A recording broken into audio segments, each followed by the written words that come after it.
This is your FBI.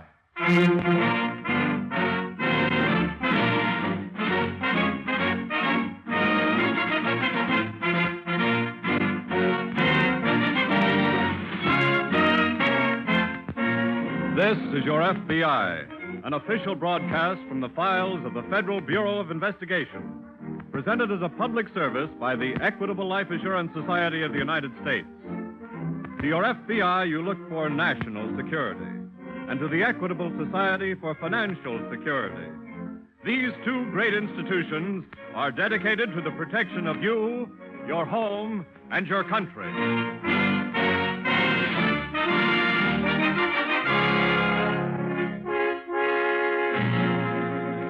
Tonight, the story of a crime against the community, bank robbery.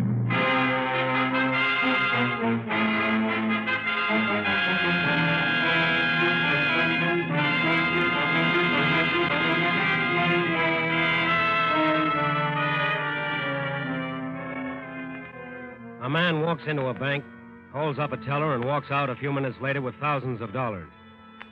How was he finally caught? How was he traced? What is the clue to his identity? The answer seems easy. The teller could describe him, that's true, but until 1934, there were about 600 bank robberies every year, most of them successful. Last year, there were 37, most of them unsuccessful. What brought about the change? The explanation that in 1934 Congress gave the FBI jurisdiction over certain banks is not enough. The main clue to work on is still the same, the robber's description. The real explanation lies in the FBI itself, in its organization, in its coverage, in its methods of following up a description, of tracing bank robbers, of hunting down, for example, the two men who began plotting a bank robbery in a small rooming house in a Midwestern city a few months ago. Hi, Artie. Oh, hi, Phil. What time is it? 2 o'clock? Was I sleeping that long? Yep. Who are you riding with? Nora. Oh. Told her I'd hit Cincinnati around the 20th. Uh-huh. That'll be the blow-off for us then, kid. Really gonna marry her, huh? Yep.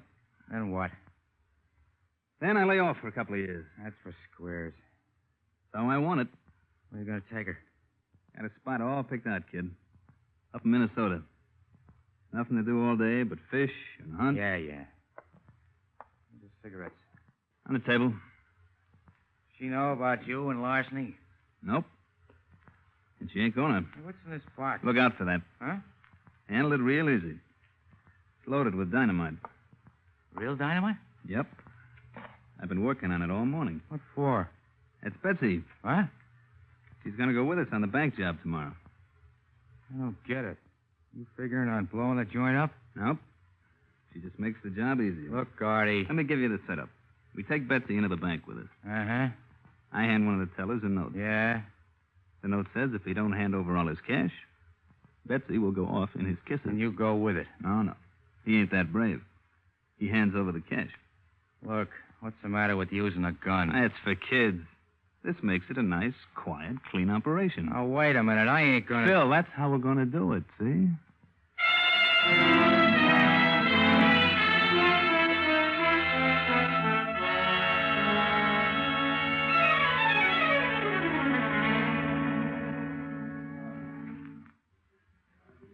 Artie. Yeah? Special accounts window is free now. Uh-huh. We can still do it the other way. Just stand by, kid. This'll be a cinch. Help you, mister? No, thanks. Okay.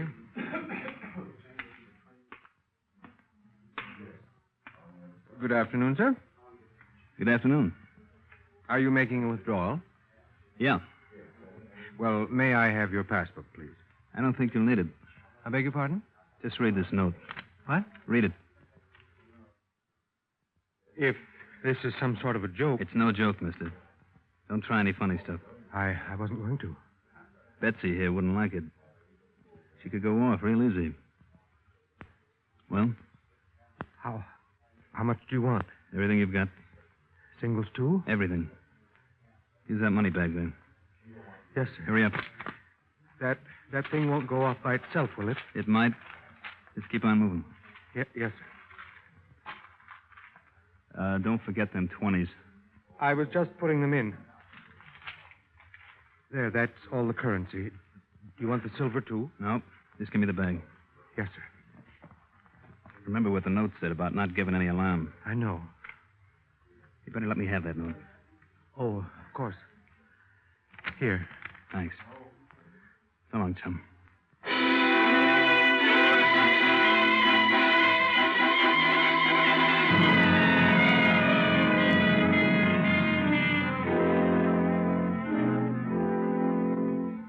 What is the next step in the holdup of a bank? What do the criminals do next? In this case, they stopped a taxi, drove to the downtown section of the city, and rushed into a busy, crowded department store. That took 15 minutes. Long enough for the bank to notify the local police and the FBI.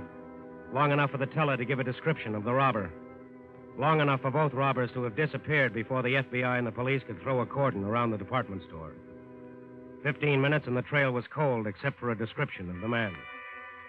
But for the agents of the FBI, that was a beginning. That was a lead. That was a clue which would lead to other clues sooner or later. Busy, Jim? No.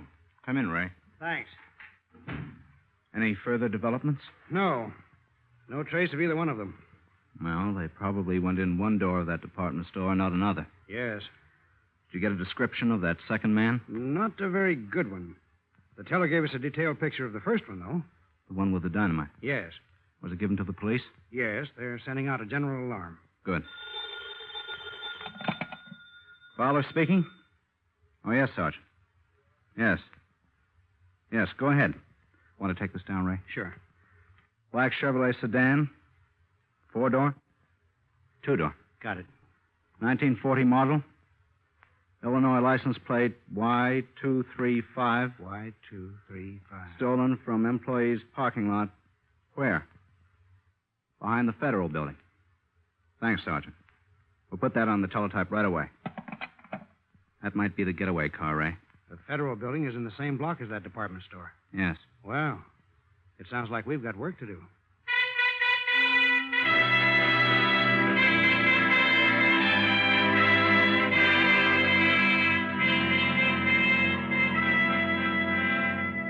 Now there are two descriptions. The description of a man and the description of a car. Now there is more to work on. Now the trail picks up again. But what of the bank robbers? If they have planned this crime well, they know that the stolen car will be reported, will be watched for, will lead to their capture. What do? They keep off the main highways, keep clear of the state roads, keep driving swiftly along lonely, unused back roads. Artie, Yeah? do me a favor, huh? What? Get rid of that box, will you? Betsy? Yeah. What for? Well, you done what you wanted with it. I know. I just feel better having her around. What's the matter? I don't know. Oh, great. Take it easy. No dice, huh? No gas. Look at the needle. Empty. Ah, Now, don't get excited, Phil. This is no problem. One car goes dead on you, so you pick up another one. where? What's wrong with that one up ahead there? It's coming around the bend. Hey. Come on, let's hop out quick. What do we do? Flag him down. I mean, how do we grab the car? Just tell him we want it, that's all. Look, you're not going to use that Betsy routine. Why not? Takes too long. I got a better idea. Well, put that gun away, will you? Give him a wave. I'll go get Betsy. All right, flag him down, will you? Okay. What's the matter? Our car ain't running. Oh. Looks like we got to borrow yours. Huh? Pile out, mister. Oh, no. I told you to wait till I got Betsy. We got the car, didn't we?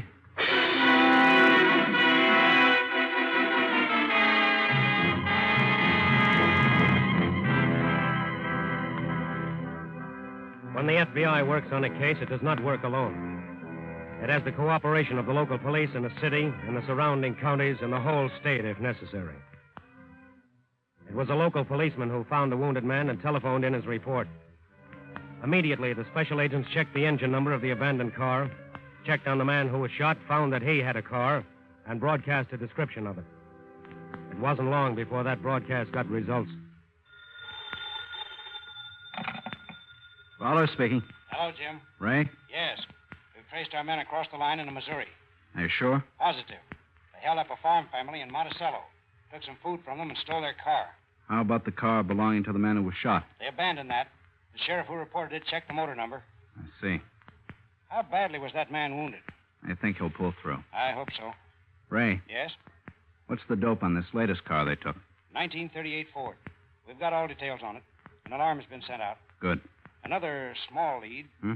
This farm family heard the two men quarreling. They talked of splitting up. In that case, one of them would leave the car. Yes. Well, let's send their descriptions to every bus depot, airfield, and railway terminal in, let's see, Missouri, Iowa, and Illinois. That ought to cover it.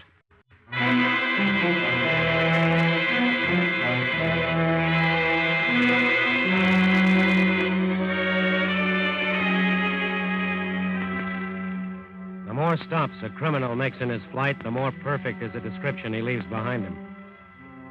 When the bank robbers held up the Missouri farmer, they indirectly presented the FBI with a portrait of themselves. Now the special agents knew what both men looked like, and that knowledge was broadcast throughout the whole region. That's why when a short, dark man of 35 with several moles on the right side of his face boarded an eastbound bus at Fairchild, Iowa, the local police who received the report from the station notified the FBI. The agents immediately checked the schedules, found where the bus would stop next, found when it would stop, and found that they could get there ahead of time. This is a 5-minute stop. 5 minutes only. They're starting to get off, Jim. Yeah. The bus is pretty crowded. We want to do this as quietly as possible. I know. Jim. I see him. Come on. Just a minute, sir. We'd like to talk to you, please. What for? Just step over here. What is this? We're special agents of the Federal Bureau of Investigation. Ah. You might be able to help us. Well, I will if I can. We're looking for two men who held up a bank on Saturday. Later that day, the same two men shot a farmer over in Easton County. They stole his car. So? The farmer they shot is still in the hospital. Would you mind letting him look you over? Don't bother. He'd know me.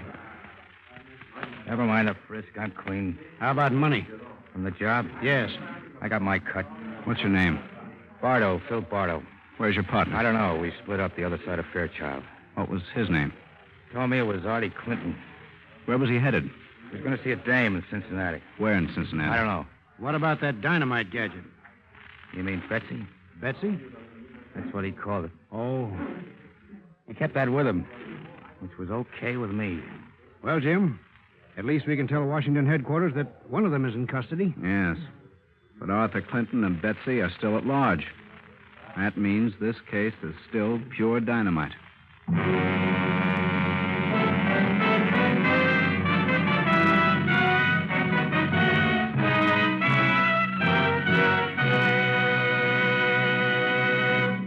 We momentarily close the Federal Bureau of Investigation file on Arthur Clinton, bank robber. We'll return to this case in just a moment. Tonight, we'd like to introduce two widely separated members of the Equitable Life Assurance Society of the United States to each other and to you. Mr. Litton, we'd like you to know Helen McGrath. And Helen, we want you to meet Mr. Henry C. Litton, president of the Hub, Henry C. Litton and Company of Chicago, Illinois.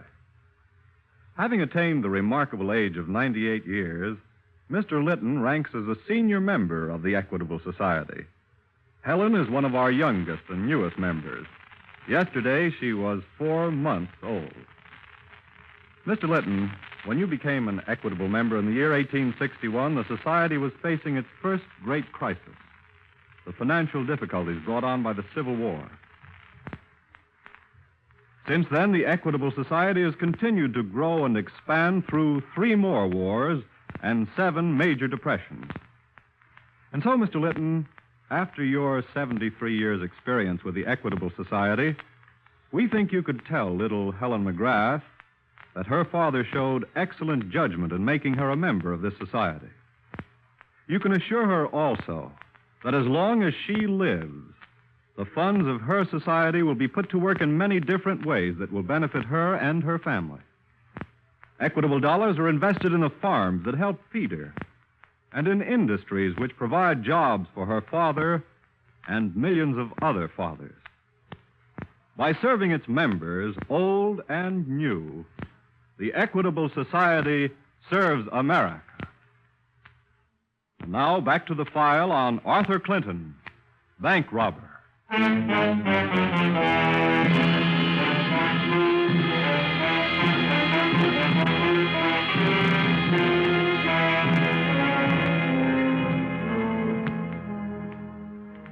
Almost every criminal has a great sense of loyalty and equality. His loyalty is to himself, and his belief in equality is a belief that if he's caught, his partner should be caught. Philip Bardo told the special agents of the FBI everything he could about his partner. Told them his name was Arthur Clinton, told them he was going to Cincinnati, and told them that he was going there to marry a girl. That was a clue, but Cincinnati is hardly a small town. And like every town these days, the majority of its population is women. Still, it was a clue. A clue to be followed while other agents investigated Arthur Clinton. A clue that later on turned out to be accurate. For Arthur Clinton was in Cincinnati, had married a girl there, and was living with her in a quiet hotel. Me, honey. Howdy. Oh, Hello, baby. hello, darling. How you coming with your packing? I'm afraid I haven't made much progress. I brought the car on, honey. Downstairs. Oh, I'll hurry then. Aunt Mary phoned. Yeah? She kept me talking for almost half an hour. What you want? Oh, you know. Why was I going away? Why didn't we have a church wedding? What'd you tell her? I said we were married by a justice of the peace because that was the way we wanted it. Atta girl. Can I get those dresses out for you? Oh, thanks. She wanted to know all about you. Yeah? You tell her? Well, just about 10 minutes worth. I said you were wonderful, and I was very happy. Suppose she wanted to know where we were going on our honeymoon? Of course. I just said we didn't know. We were going to get in the car and travel. Get some dresses, honey. Oh, put them on the bed, will you, dear? Okay. You can close that bag there. Sure. You know, Aunt Mary really is very sweet, but she still thinks that I'm about 12 years old. She doesn't want us to go away at all. Why not? Oh, on account of my painting, mostly. She thinks I should stay here in Cincinnati and study. Did you tell her you were going to take your paints along with you? Yes. I said I'd get more work done that way than ever. There. Now then. Anything else I can do? No. No, I think I'm just about ready, dear. Okay, honey. Oh, well, would you put these shoes in your bag? Yeah, sure. You know, I didn't realize how much... Oh, look out, honey. Huh? Don't touch that little box. Just put the shoes on the other side, huh? Oh, all right. What's in it? The box? Yes. Nothing really. It's just kind of a good luck thing I carry around. Oh. Well, I'm all packed.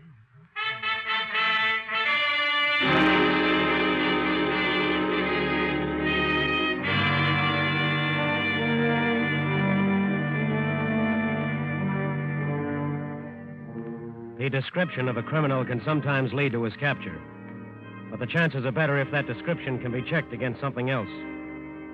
The FBI had something else, the fingerprints that Arthur Clinton had left on the abandoned cars. The prints checked were those of a man who had been arrested 4 years back in Jackson, Mississippi. The name was different, but the description was the same. The trail was easier to follow now. It was smoother, and it led straight to Cincinnati, to a marriage bureau, to the family of the girl Clinton had married. But after that, once again, the trail stopped dead. Well, let's see what we have here now, Ray. Well, there's the description of Clinton. Yes? Description of the girl. Yes. Also some data on the second-hand car he bought in Cincinnati. This girl knows nothing about Clinton's background. Not a thing. Her family was quite shocked when they heard about him. Too bad. He had told them that he had his own business out west, that a relative had died and left him money. That's how they could afford this long honeymoon. Has the family had any word from them? One postcard. Mail from Chicago. I have it here. No indication where they were going. No. They appear to be heading west, though. This car must have Ohio license plates. They went out on the teletype. But Clinton's probably changed them by now. Yes. One possible lead is the girl's interest in painting. Oh? She studied art for a number of years. In fact, she sold 1 or 2 watercolors to some local dealers. I see. Her family said she brought her equipment, paints, canvases, along with her. That could be a very good lead, Ray. By the way, did you see this? A wanted notice on Clinton. Yes. Mr. Hoover ordered that for national distribution.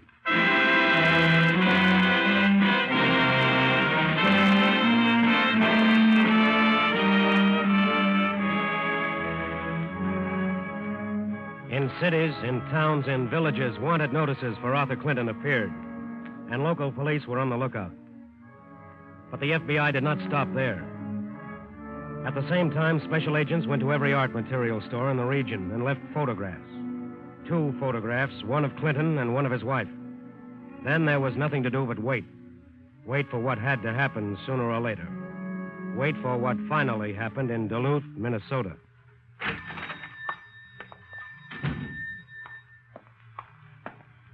Can I help you, ma'am? Oh, hello. Hello. I wanted to look at some brushes, please. Sure. There's a whole trayful right here. Oh, thank you. That's a new shipment. Just came in. Yes, I see. I can't say that they're too good. Do you sell paintings? Well, that's not my regular line, you know. Well, I have some watercolors here. I did them myself. Let's have a I look don't at know. them. Well, surely. Let's see now. There's just the 2 of them. Landscapes. Mm-hmm. My husband and I have a camp up in the lake country, and these are local sketches. Mm-hmm. Well, they're not bad. Well, I've sold several canvases back home in Cincinnati. Cincinnati? Mm-hmm. Would you be interested in them? I don't care about the money. It's just the selling of them. That's very satisfying. Mm-hmm. Well, why don't you leave them here, and I could handle them for you on a commission basis. Oh, that would be wonderful. Where do you live? Well, we're buried up in the woods right now. I'll just drop in here from time to time, see if you've had any luck with them. Mm-hmm. And I'll take these 3 brushes. That'll be $3. Very well. Here you are. Thanks. Can I wrap them up? No, thank you. I'll just put them in my bag. I should be in again by the 1st of the month. Mm-hmm. Hope I sell them for you. Well, thank you. Goodbye. Goodbye.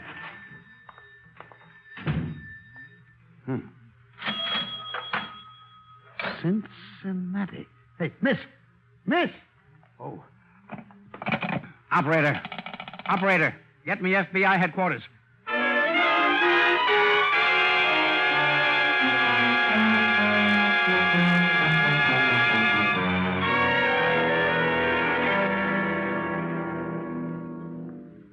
And you positively identify this photograph, Mr. Weymouth? Yes, that's the girl, all right.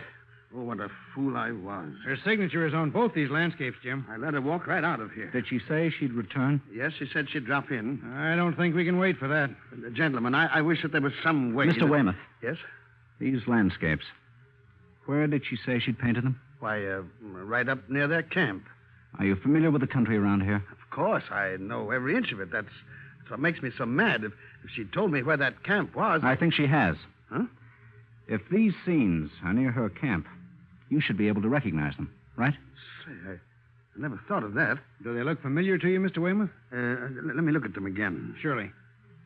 Here. Say, I believe I do know this spot. Yes? She's changed it around some, but that's Hibbins Lake. Where's that? It's about 40 miles north of here. Could you take us there? Be glad to. When? Right now.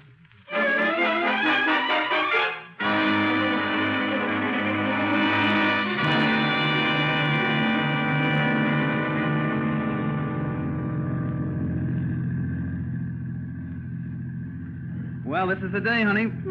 This is the day I nail that pike. Say, he's really got you going, Oh, look, hasn't he? baby. If you spend as much time as I have watching that guy flirt all around the hook. But, darling, aren't there other pikes? Sure there are. But this one is Big Casino. Well, I wish you luck.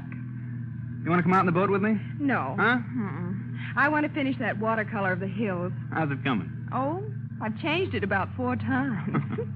You'll be running out of paint. Practically. I'll leave the car here, sweetheart. We can walk down to the lake. All right. I'll get your stuff out of the back. Thanks. Oh, what a lovely day. All right, Clinton. Huh? Just keep your hands where we can see them. Arthur. Don't be alarmed, miss. Who are you? Special agents of the FBI. FBI? Nora, hand me that box. Of course. Wait. Would that be Betsy? Yeah.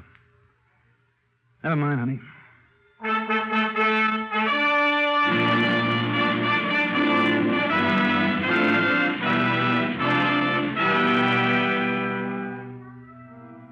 The trail of a bank robber begins with a description, continues on with a stolen car, leaps across state lines, and ends finally with capture and arrest.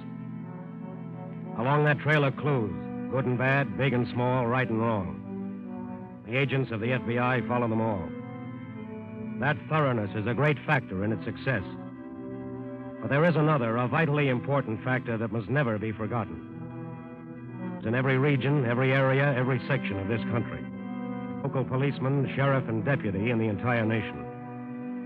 That cooperation is invaluable. And it extends beyond to the cooperation of every loyal citizen of this country. That is a formidable opposition. That's a defense to stand up against any criminal. That's a protection which could only be found in a country where the people not only make the law, but are the law.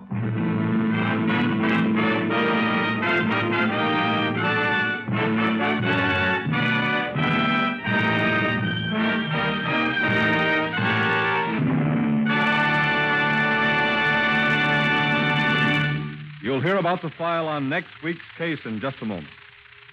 Will you join the Equitable Society in a salute? A salute to the man on the tractor and to all men who plow the good American earth. Yes, a heartfelt salute to the farmers of these United States. In spite of manpower losses, our hard-working farmers have managed to increase this country's food production by more than 1/3. Authorities in England and Russia say that the war might easily have been lost without this extra food raised by America.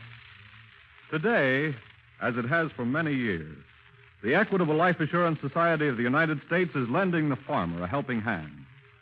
Equitable funds make it possible for thousands of farmers to own their own homes and land and realize that typical American ambition summed up in the words, I want to run my own business. In addition to helping to raise the food that fights for freedom, Equitable funds are heavily invested in other industries which make and transport the weapons of war. Still, other Equitable dollars are invested in war bonds. For in wartime, Equitable Society dollars are fighting dollars. And at all times, they are security dollars. For you, your home, and your country.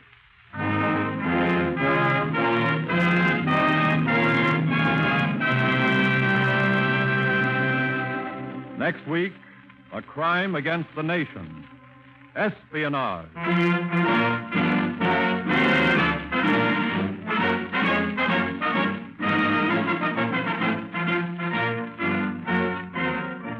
The incidents used in tonight's broadcast are taken from the files of the Federal Bureau of Investigation. However, all names used are fictitious. Any similarity thereof to the names of persons living or dead is accidental. Artie Clinton was played by Mandel Kramer. The music was composed and directed by Van Cleve. Your narrator was Frank Lovejoy. This is Your FBI is a Jerry Devine production. Now, this is Carl Frank speaking for the Equitable Life Assurance Society of the United States and inviting you to tune in again next week at this same time for This is Your FBI.